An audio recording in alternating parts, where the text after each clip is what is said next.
Ada buku yang bagus, Tris. Buku itu kitabnya, judul bukunya itu Roh.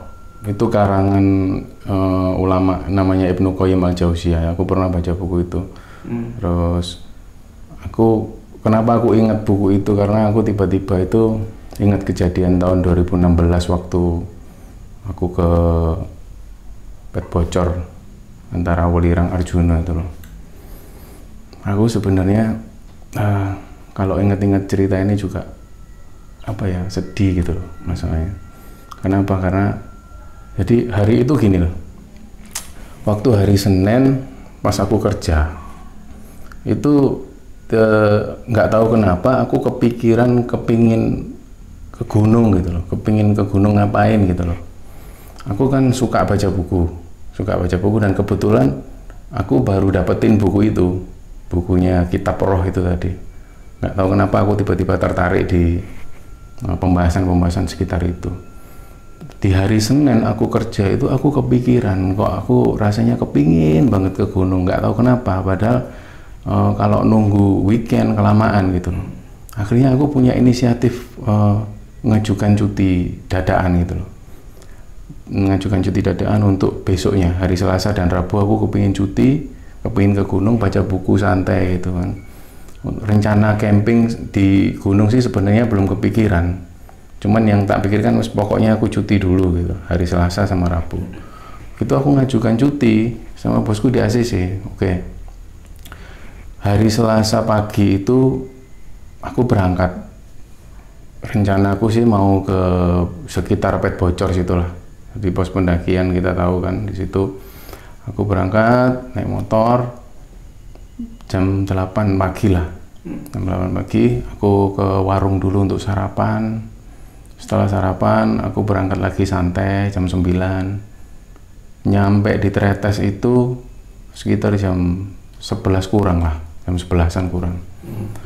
Terus aku parkir di pos perizinan itu kan.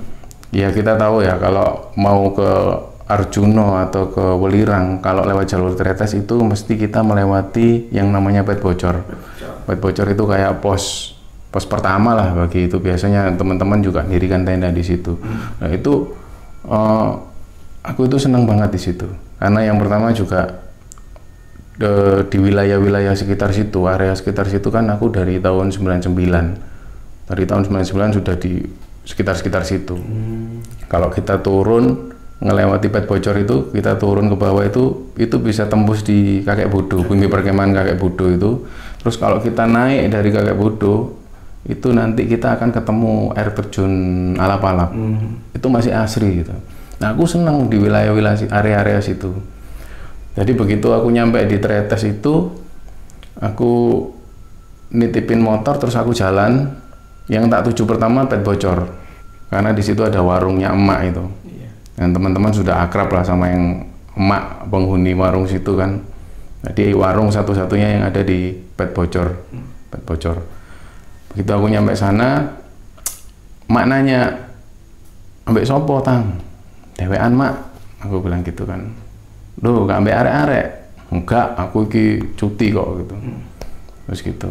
Terus aku ngopi, pesan kopi satu mak, kopi mak. Aku pesan kopi, ngopi-ngopi santai gitu. Sambil nikmati pemandangan di daerah situ. Nggak lama, sekitar 1 jam setelah ngopi di situ, aku pamit ke emak. Mak, aku tak melaku sih yo. Arep ning di nang Alap-Alap gitu. Jadi Alap-Alap itu dekat juga dari situ. Oh iya wes, hati-hati. Engko awakmu camping ta? iya paling mak camping nang di nang Pet Bocor kono. Jadi di Pet Bocor itu ada kayak tanah datar banyak pinus-pinus itu. Di daerah pojok sana itu ada kayak ya tanah tapi nggak terlalu besar, itu langsung menghadap ke pemandangan kota. Jadi kalau malam itu lampu-lampunya bagus gitu. Nah, aku memang nggak bawa bekal yang terlalu banyak. Aku cuman bawa nesting, terus ceret untuk masak kopi itu, bawa kopi, gula, terus Indomie, terus tas kecil gitu, sama air mineral 1,5 liter itu aku bawa situ. Ketika aku pamit sama mak aku tak nang alap-alap sih ya, jalan-jalan, aku bilang gitu. Ya wis, aku jalan lah ke alap-alap itu. Jalan-jalan, terus aku milih tempat di sekitar alap-alap yang teduh gitu, pemandangannya bagus. Aku duduk di situ. Aku mulai baca-baca itu, santai gitu. Baca-baca santai. Ya 1-2 jam lah. Sekitar jam 1, aku jalan lagi menuju ke air terjun alap-alap itu. Itu juga bagus juga pemandangannya. Di situ aku sempat duduk-duduk sebentar, hampir 1 jam. Terus aku balik menuju ke bumi perkemahan Kakek Bodo. Di situ aku lihat juga banyak juga yang ngecamp, gitu kan, anak-anak sekolah gitu yang ini. Hari itu memang aku tanya ke, di situ juga ada warung kan, aku tanya, oh ternyata itu kegiatan anak-anak pramuka. Memang dari hari Minggu di situ. Itu hari Selasa, tak pikir hari Selasa kan hari aktif, tak pikir sepi gitu kan gunung. Ternyata yo ada aja yang ngecamp gitu. Yang naik gunung naik ke Wulirang sama Arjuna juga banyak gitu.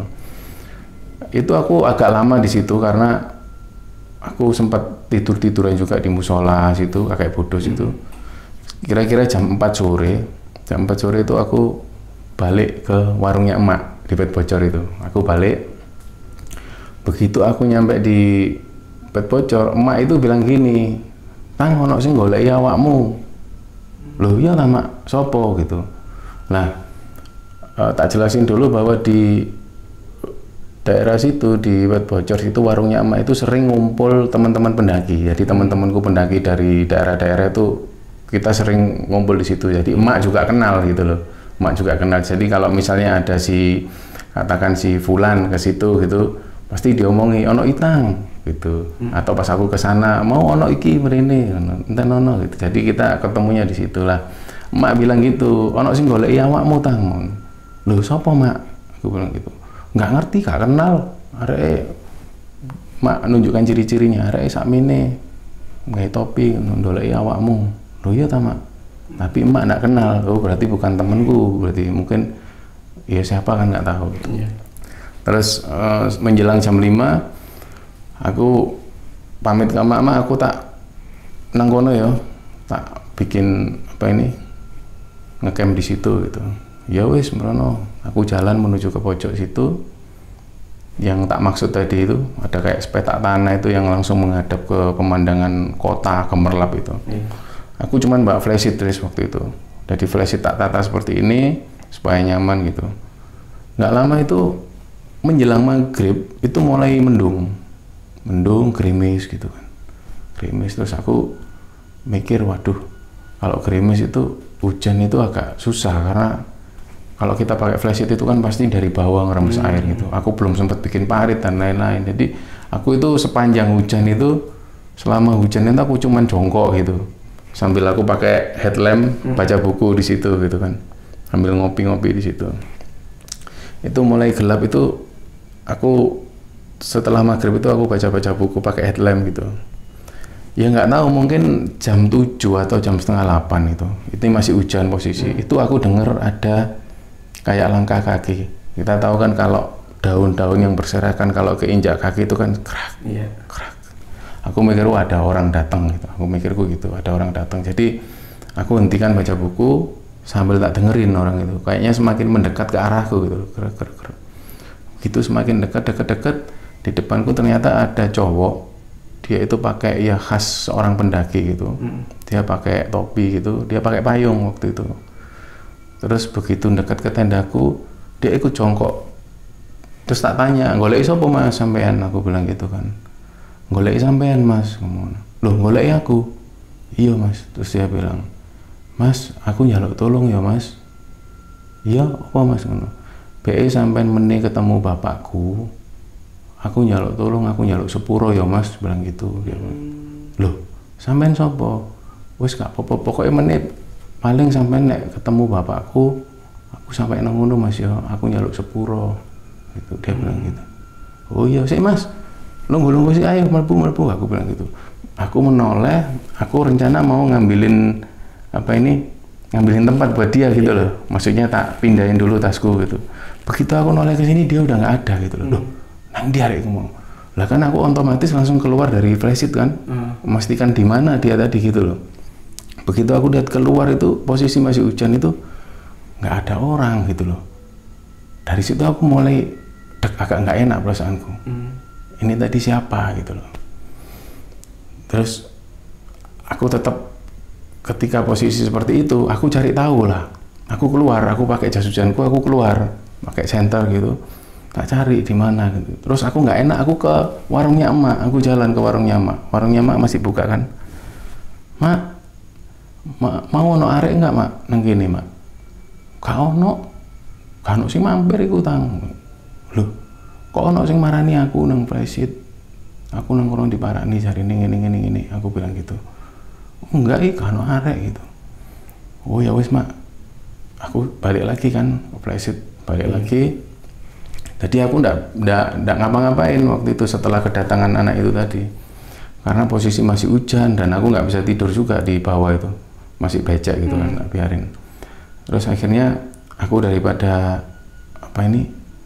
merasakan yang kayak gini terus, menggantung gini terus, terus aku punya inisiatif, aku beresin yang di dalam flashit supaya aku bisa rebahan di situ gitu. Akhirnya pelan-pelan mulai tak bersihkan itu air-air yang ada di situ, tak bersihkan supaya agak sedikit kering gitu, baru matrasku tak taruh, baru aku mulai tiduran gitu, mulai rebahan gitu. Tak lihat jam udah mulai jam 9 lebih lah, jam 9 lebih. Sendirian di aku waktu itu, sendirian, udah nggak ada orang di situ memang. Aku sendirian di situ, terus aku mulai rebahan. Terus kayak ada suara langkah kaki lagi datang, cek, tak dengerin. Mungkin Mas tadi, aku mikir gitu, mungkin Mas tadi. Terus aku, ya otomatis aja aku manggil Mas, aku bilang gitu. Gak ada suara, tak biarin lagi. Terus langkah kaki itu semakin dekat, terus ke arah belakang tendaku itu, belakang flashitku itu. Mas, ini loh Mas, tak buatin kopi, aku bilang gitu. Dia nggak ada suara, aku keluar tak senter, nggak ada orang gitu, nggak ada orang. Wis aku, ya wis resikonya camping sendirian ya di tengah hutan, apalagi di Bad Bocor itu kan juga ya sering kejadian ada orang kesurupan dan lain-lain gitu. Cuman aku tetap berpikir positif bahwa udah nggak ada apa-apa lah gitu. Malamnya aku tidur, hujan itu semalaman, hujan tapi nggak terlalu deras, tapi hujan terus. Semalaman hari Selasa itu aku ingat. Itu bulan Desember guys, musim hujan lagi curah tinggi-tingginya, bulan Desember. Aku ketika tidur, tak tidurkan kan, terus aku nggak tahu tiba-tiba itu udah denger adzan subuh gitu dari arah bawah itu, di arah kota-kota itu udah dengar, loh kok udah subuh aja gitu, cepat, kayak aku ngerasa tidur itu nggak ini sama sekali, nyenyak gitu loh tidurku. Terus aku bangun, ada suara langkah kaki, lebih dari satu orang aku rasa, sambil ngomong gitu, sambil kayak ya cari situ aja, cari situ. Begitu dekat ada 3 orang bapak-bapak, kalau nggak salah dia pakai seragam gitu, tak lihat. Mas, oh iya Pak, sampean dari kapan di sini? Aku bilang dari kemarin sore Pak, sendirian. Iya Pak, aku bilang gitu kan. Oh ya udah Mas, ada apa ya Pak, bapak-bapak dari mana? Aku bilang gitu. Mau cari siapa? Aku bilang gitu. Oh kami dari BPBD ya, Badan Penanggulangan Bencana Daerah dari Pasuruan gitu. Loh, ada apa ya Pak? Dia bilang gitu. Ada Mas, ada kecelakaan di atas, ada pendaki yang kena petir, bilang gitu. Duh, innalillahi wa inna ilaihi raji'un. Terus gimana Pak kondisinya? 1 meninggal Mas, karena kena petirnya itu kemarin siang. Ketika mereka mau ke Arjuno, di antara Lembah Kidang itu mereka kena petir, 1 tewas Mas, tapi jenazah belum dievakuasi karena jalur medannya itu susah untuk ke sana. Nah ini sampai, jadi bayangin, loh Pak, kena petirnya kapan? Kemarin siang. Nah ini sedangkan sudah esok harinya, di hari Rabu pagi, hari subuh, Rabu subuh itu bapak-bapak itu datang. Oh ya Pak, terus aku keluar dari tenda kan, aku ngobrol-ngobrol gitu. Terus gimana ini Pak? Ya habis ini nanti Basarnas itu datang, dia bawa mobil yang kayak mobil model-model amfibi yang di skala medan itu, dia bawa mobil itu. Oh gitu Pak ya, iya nanti dievakuasi karena medannya itu agak susah di daerah Lembah Kidang itu, harus membawa jenazahnya itu, turunnya itu yang susah Mas. Oh gitu ya Pak. Nah dari situ aku punya inisiatif untuk udahlah tak beres-beresin aja lah, aku mau ke warungnya emak aja gitu. Udah mulai matahari terbit itu aku beres-beres, aku ngopi lah sama bapak-bapak yang dari BPBD itu. Aku bilang, aku tanya mahasiswa dari mana Pak? Mahasiswa dari Surabaya katanya. Oh saya dari Surabaya Pak. Oh ya, sampai naiknya kapan? Saya kemarin kok Pak, saya emang nggak niat camping sebenarnya. Saya cuman iseng-iseng jalan-jalan, terus ya kepingin camping-campingan biasa gitu. Saya cuman bawa flash itu gitu. Iya Mas, karena dari semalam itu kemarin-kemarin hujan deras terus. Mungkin di sana mungkin lagi petir-petir itu lagi banyak gitu kan. Terus aku bilang, oh iyalah Pak. Nah suasana itu sama persis ketika yang tak rasakan sekarang ini, ya deg-degan, terus apa ini ya was-was, nunggu kabar dan lain-lain.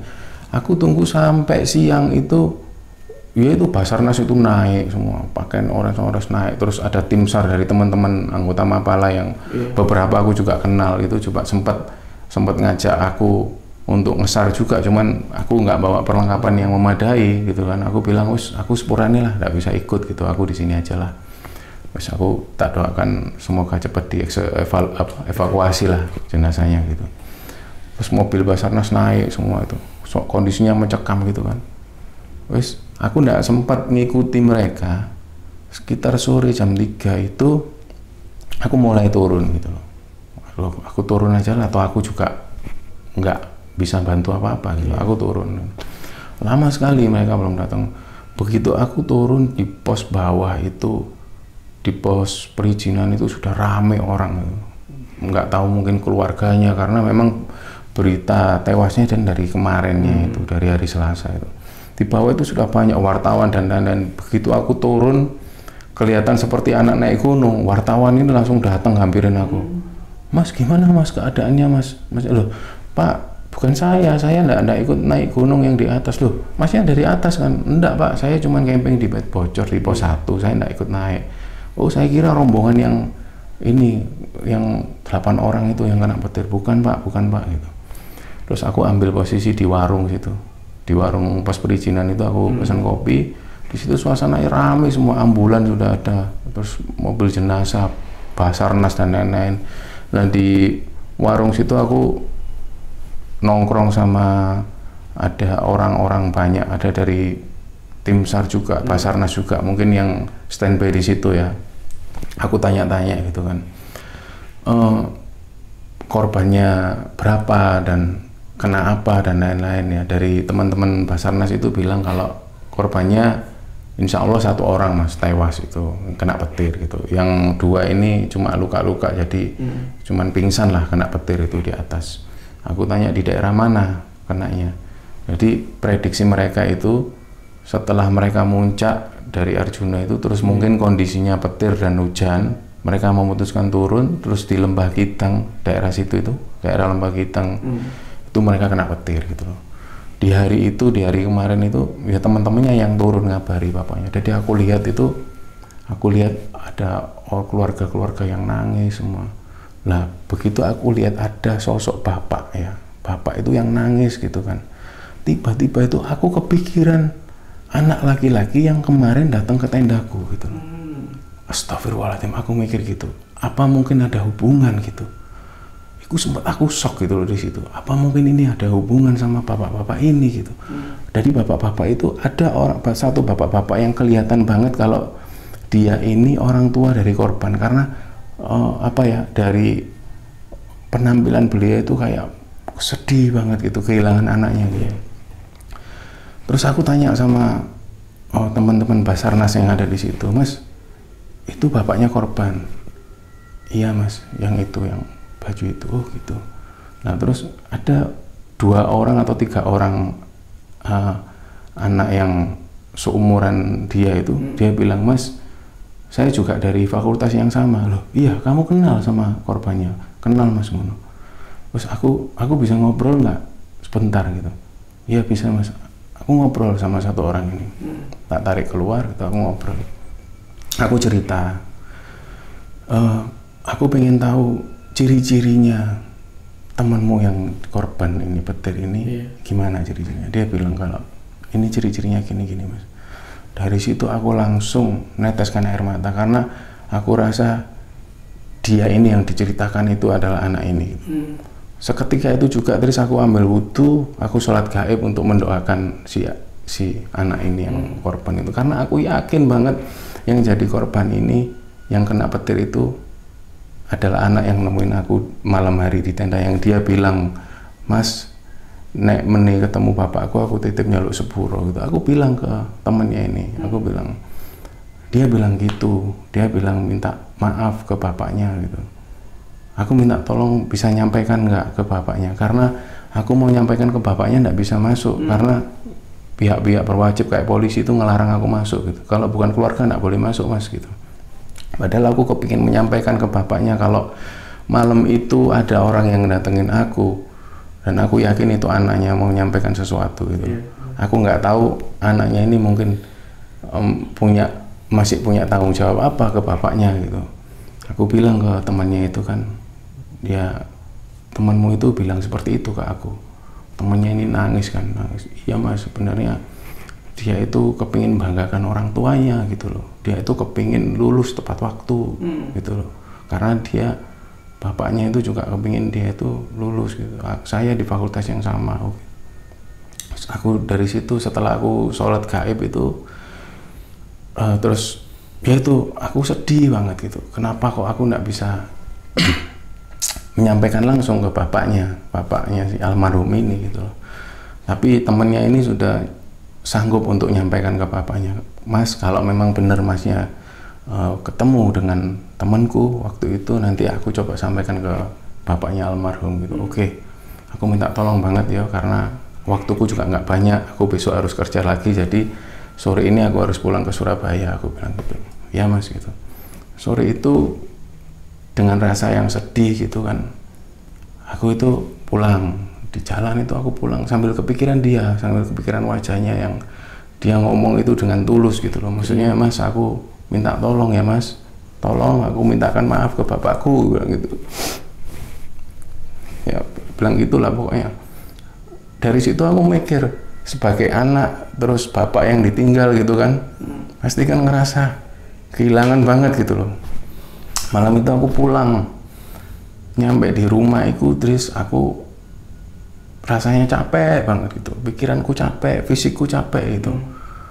Aku tidur waktu itu, tiba-tiba aku tidur, terus nggak mikir apa-apa, aku tidur dengan rasa capek itu. Dalam keadaan aku mimpi itu, anak ini datang dengan pakaian yang datengin aku semalam itu, dia pakai topi gitu. Dari jauh dia itu cuma gini, terus dia berbalik arah sambil gini, terus dia noleh ke aku, bilang suwun, bilang gitu, suwun, dia bilang gitu. Nah saat dia bilang suwun itu, aku rasanya aku itu kayak ngerasa akrab banget sama dia, aku rasanya akrab banget. Terus aku bilang, aku itu nggak tahu, tiba-tiba aku tahu namanya gitu loh. Tapi aku nggak bisa sebutin di sini namanya. Aku sebut si Fulan, awakmu ngati nang ndi, Mas? Aku budal sih yo. Iya, budal wis. Hati-hati yo, aku bilang gitu. Aku bilang gitu. Hati-hati yo, aku bilang gitu. Kayak aku akrab banget gitu. Aku cuman bilang gitu toh. Mas, aku ngati budal sih yo. Terus aku bilang, iya wis budal lo, hati-hati yo. Awakmu iku wong apik kok, aku bilang gitu. Kamu orang baik kok, pasti orang tuamu bangga sama kamu, aku bilang gitu. Dari situ dia pergi, terus nggak lama setelah itu aku bangun gitu loh, bangun dari tidur. Ketika aku bangun itu aku nangis gitu, aku nangis, ya Allah, karena aku ngerasa apa ya Tris ya, ketika kita mendengar tentang pendaki yang hilang, pendaki yang meninggal di gunung. Kita sebagai sesama pendaki itu pasti merasakan kesedihan yang sama gitu loh. Karena kita juga pelaku di kegiatan alam bebas gitu loh. Itu bisa saja terjadi ke kita. Cuman karena memang ajal belum ke kita. Waktu itu memang maut yang menyebut dia lebih dulu. Dia kena petir, bisa saja orang jatuh ke jurang atau apa. Kita ada potensi ngalamin itu gitu. Makanya ketika mendengar kabar tentang pendaki yang hilang, pendaki yang meninggal di gunung, itu hati rasanya ikut hancur gitu loh. Makanya kenapa setiap kali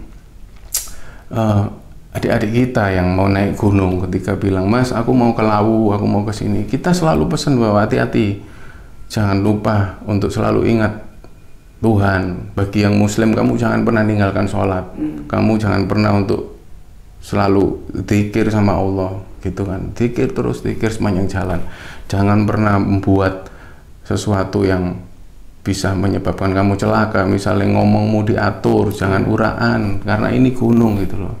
Itu yang ketika selalu aku mengingat-ingat hal ini, aku selalu sedih gitu loh. Makanya ketika teman-teman nanya, "Mas, ceritain yang teman-teman pendaki mahasiswa yang kena petir di Arjuna itu," aku nggak bisa gitu loh. Karena ya ini pasti ujung-ujungnya sedih gitu loh. Tapi karena aku juga pengen ngasih apa ya, di akhir ini aku pengen ngasih sebuah istilahnya bisa dikatakan wejangan untuk pendaki-pendaki lain yang baru memulai pendakian atau sudah menggeluti dunia pendakian ini lama. Yuk kita saling jaga-jaga inilah. Ketika mau mendaki gunung, memang maut itu sudah ditentukan. Cuman sudah kewajiban kita untuk terus ingat sama pencipta kita gitu. Tujuan naik gunung itu bukan kita mencapai puncak, tapi tujuan naik gunung itu ketika kita bisa kembali ke rumah dengan selamat. Dan tujuan naik gunung bukan menaklukkan puncak, tapi menaklukkan diri kita sendiri, melakukan diri kita sendiri yang ego terhadap sesuatu, itu yang kita lakukan. Mungkin di beberapa pendakian kita, terus kita juga sering melanggar sesuatu yang sudah ditentukan. Itu bentuk keegoisan kita sebagai anak muda waktu itu gitu kan. Ke depan ya kita saling jaga supaya alam ini tetap terjaga dan tidak ada lagi korban di gunung gitu loh. Itu aja, Tris. Ya semoga ini bisa jadi hikmah buat kita semua. Yuk kita kirim Al-Fatihah buat mereka yang meninggal mendahului kita di gunung. Al-Fatihah.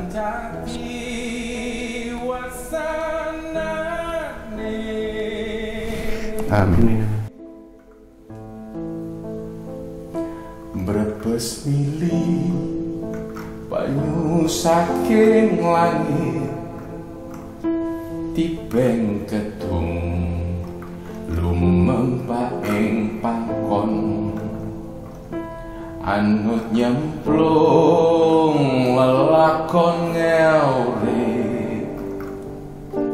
cumemplong rasa ngetiku, candrane wong langi ing tlaga nirmala, candrane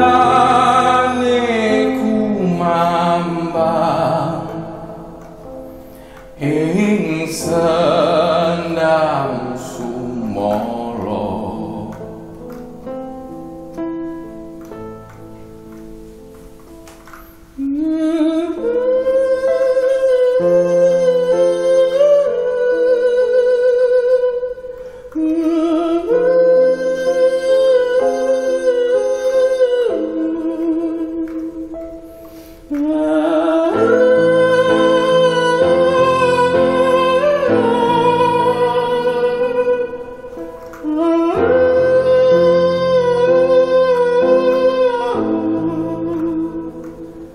Solan saling slagane manungsa, empan papan sasolah bawane, esuk sore rino sawengine,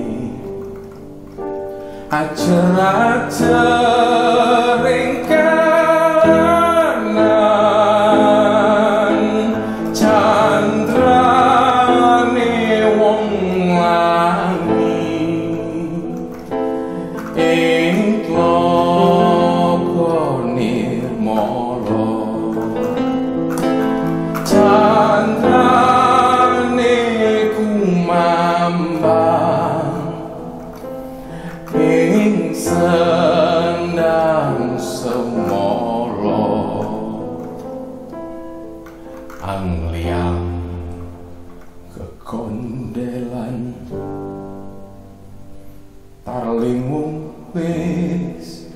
Rambut kating